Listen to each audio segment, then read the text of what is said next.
tutti, questa è una rapina! Depredata e saccheggiata, questo è il destino della Sardegna. Ogni anno vengono rubate tonnellate di sabbia e conchiglie dalle spiagge sarde.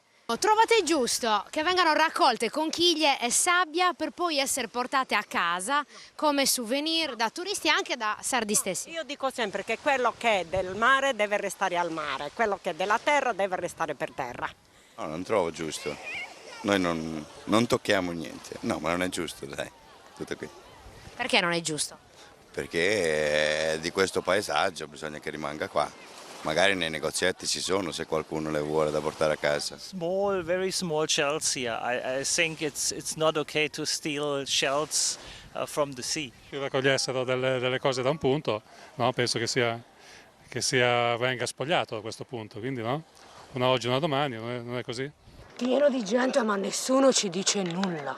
Tonnellate no, però qualcosina, se qualcuno si vuole prendere una conchiglia, qualcosina per ricordo sì, nei dovuti modi, quindi un pochino secondo me. Lo fanno anche i sardi quando vanno fuori, facciamo anche peggio noi. Ma una bottiglia è molta sabbia, mezzo litro. No, ci sono anche bottigline piccole, dai, non un litro. 0,33 la più piccola. Appunto. Quella. È grande comunque, no?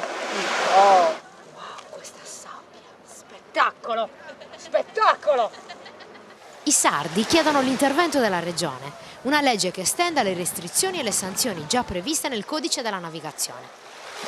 È nata per questo una petizione online che ha raccolto oltre 8.000 firme. Secondo l'articolo 1162 del codice della navigazione, portare via la sabbia è un reato, senza contare i gravi danni che reca l'ecosistema. In tanti comunque in ogni caso raccolgono sabbia e conchiglie. In che modo si può evitare che sia qualcosa di così naturale, che venga così naturale da fare? Culturare poco di più su questo fatto, siamo troppo ignoranti. È solo una questione di cultura? Penso proprio di sì. Cosa ce ne facciamo 2 conchiglie a casa?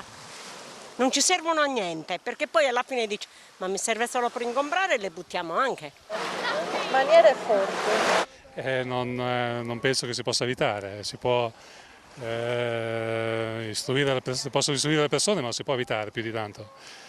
Se qui non prendevano le conchiglie non si poteva neanche camminare.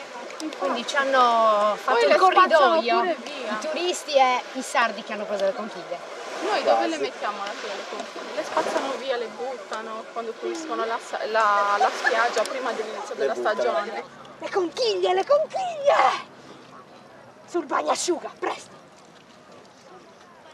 In realtà esiste una legge secondo la quale è vietato, ci sono delle multe, ma a quanto pare non vengono sanzionate. Non vengono rispettate, ce ne dovrebbero essere di più in Borghese di signor Vigili, sia anche per le cicche e per chi raccoglie queste cose. E anche i controlli, alla fine va detto questo, sì, sono state messe delle multe per le cicche e in realtà invece per chi raccoglie conchiglie e sabbia non sono state... Perché una dovrebbe sapere che certe cose a casa non se ne fa niente, però c'è gente che si vanta di questo. Ho trovato anche qualcosa secondo me di inestimabile valore. Ta-dan! Questo me lo porto a casa, cosa sarà mai?